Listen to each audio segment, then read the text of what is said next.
राम राम भाई सारे ने। I hope you all are doing good.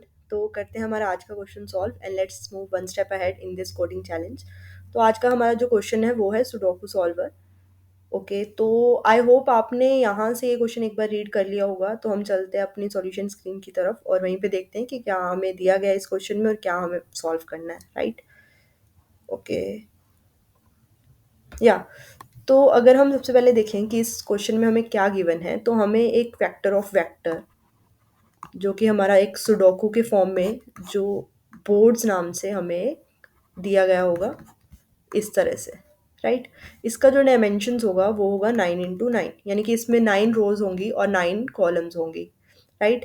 Then इसमें कुछ सब ग्रिड्स होंगे जैसे कि ये and this one and so on. तो यानी कि हमारे पास 9 सब ग्रिड्स हैं, दिस वन। ओके, तो ये 9 हमारे पास सब ग्रिड्स हैं। और इस बोर्ड्स वेक्टर ऑफ वेक्टर में कुछ जो हमारी स्पेसिस होंगी, यानी कि कुछ जो हमारी ग्रिड की स्पेसिस हैं वो होंगी ब्लैंक, जिसमें हमें एक करेक्टर दिया गया होगा, डॉट करेक्टर, राइट।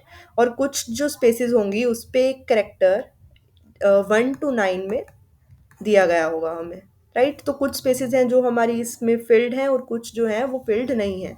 हमें बोला क्या गया है इस क्वेश्चन में करने कि हमें इस ग्रिड को ऐसे फिल करना है, इस सुडोकू को ऐसे फिल करना है कि लेट्स से अगर यहाँ पे 8 है तो इसके कॉरिस्पॉन्डिंग रो में कोई भी दूसरा 8 नहीं आना चाहिए। यानी कि हर रो में 1 to 9 जो डिजिट्स हैं वो एक ही बार आने चाहिए, राइट। किसी भी रो में ये रिपीट रिपीट नहीं हो सकता, राइट। और इसके कॉरस्पॉन्डिंग जो कॉलम है, दिस वन, इसमें भी जो 8 है वो अगर यहाँ पे है तो और भी कहीं पे नहीं आना चाहिए, and so on with other characters as well. तो 1 to 9 इसमें सिर्फ एक ही बार सभी कैरेक्टर्स जो हैं वो आएंगे। एक तो हो गया रो में और एक केस हो गया हमारा कॉलम का जो हमें चेक करना है। एंड देन एक और हमें केस दिया गया है कि ये जो सब ग्रिड है, ये जो 9 हमारे पास सब ग्रिड्स हैं, इसमें भी हर एक वैल्यू 1 to 9 एक ही बार होनी चाहिए, राइट। तो अगर हमें पहले से यहाँ पे एक 5 वैल्यू पुट करके दे दी गई है तो हम यहाँ पे अगेन 5 नहीं पुट कर सकते, राइट। तो हमें जो बची हुई वैल्यूज़ हैं उसी में से इसको फिल करना है और 1 to 9 ही वैल्यूज़ हर सब ग्रिड में रहेंगी, राइट। तो इस क्वेश्चन को देख के यार ये आइडिया तो हमें लग ही गया है कि इसमें बैक ट्रैकिंग ही कुछ यूज़ हो रहा होगा। उसी की हेल्प से, राइट, हम सभी केसेस जो है हमारे कवर कर पाएंगे, क्योंकि इसमें और कोई तरीका नहीं है। हमें 1 to 9 सभी वैल्यूज़ लेकर ही चेक करना पड़ेगा कि कौन सा वैल्यू जो है वो हम पुट कर सकते हैं यहाँ पर, कौन सा नहीं, राइट। ओके, तो सबसे पहले देखते हैं कि हमें जब हम अपना बैक ट्रैकिंग वाला कोड पूरा लिख रहे होंगे तो उसमें क्या क्या चेक करना है।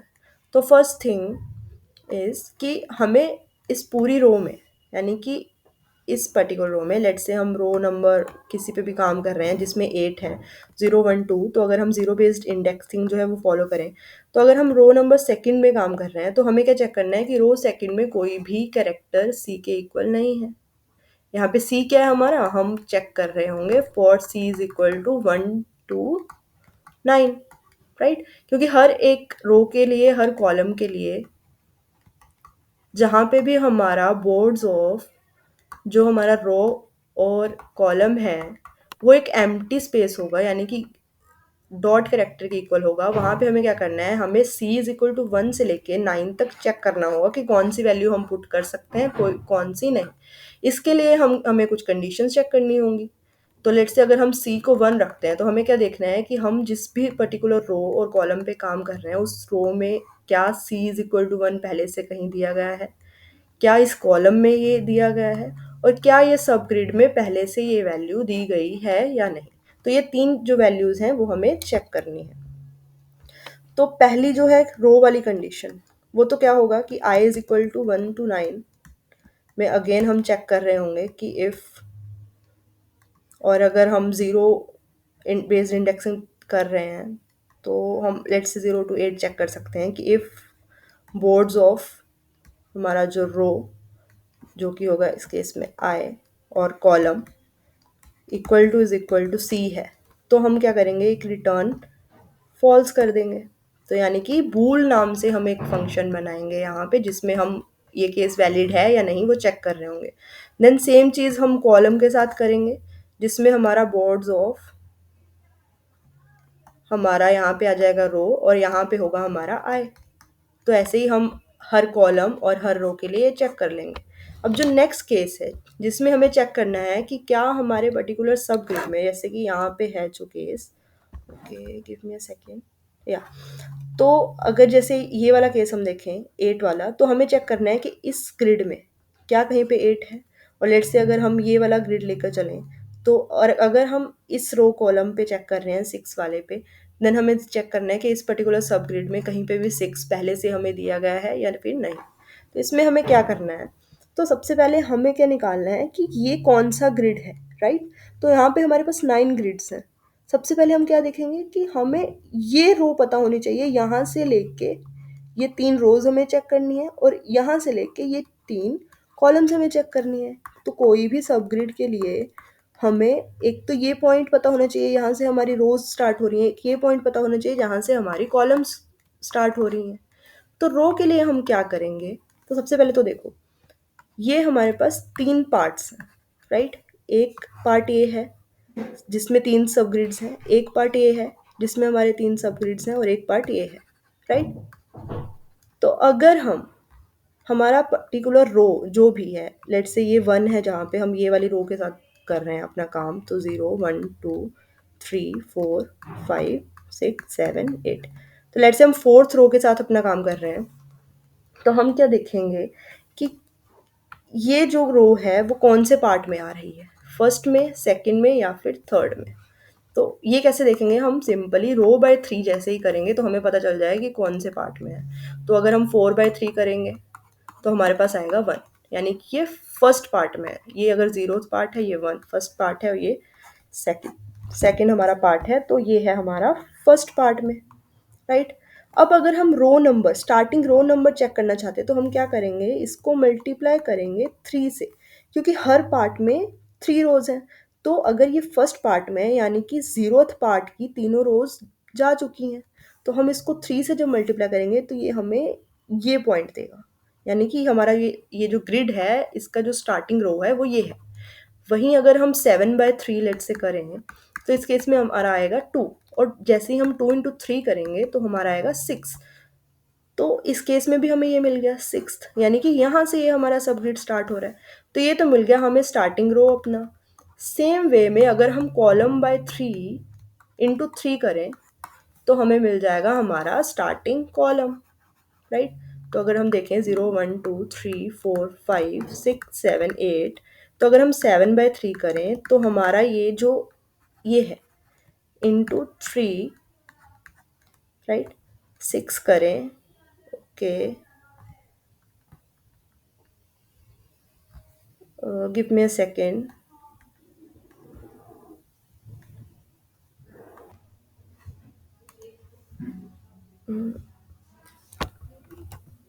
या तो अगर हम यहाँ पे करें हमारा 7/3 इंटू 3, राइट, तो हमारे पास आया 6। तो सिमिलर वे में हमें मिल गया कि ये है हमारा जो स्टार्टिंग हमारा कॉलम है इस सब ग्रिड का, राइट। तो हमें स्टार्टिंग रो मिल गया, स्टार्टिंग कॉलम मिल गया। अब हमें क्या करना है कि हमारे ग्रिड का जो डायमेंशन है वो हमें पता है कि ये 3 × 3 का ग्रिड है। तो हमें क्या करना है, SR to SR+3 और SC to SC+3, यानी कि 3 × 3 डायमेंशंस में चेक करेंगे कि क्या ये करेक्टर पहले से है। देन हम रिटर्न करवा देंगे फॉल्स, और नहीं तो हमारा जो है आंसर हो जाएगा true, okay.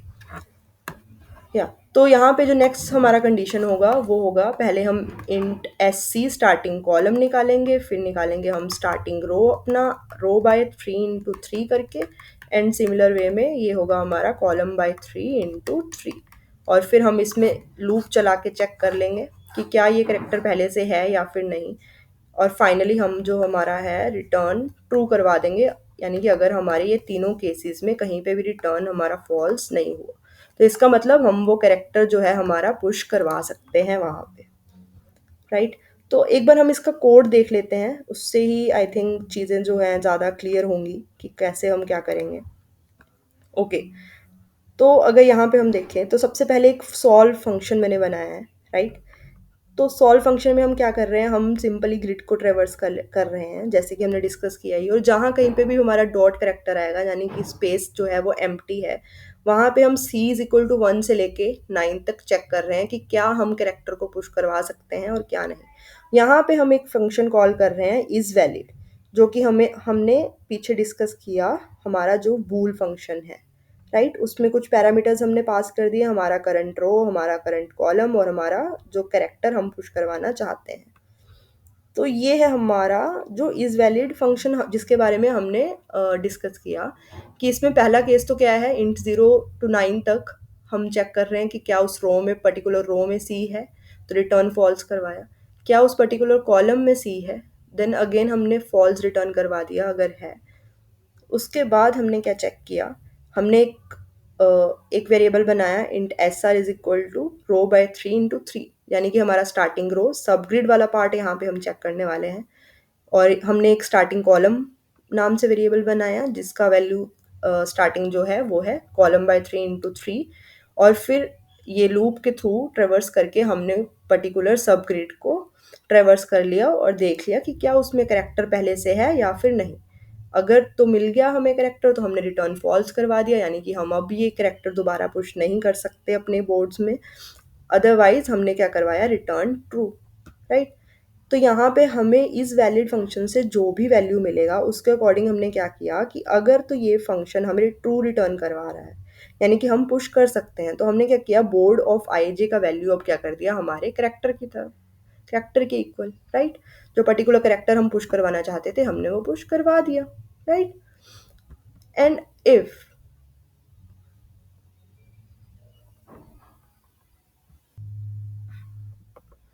This is not the case कि हमारा जो सॉल्व फंक्शन है वो ट्रू नहीं है, देन हमने क्या करा कि वापस से बोर्ड ऑफ आई जे का वैल्यू जो है वो डॉट कर दिया, राइट?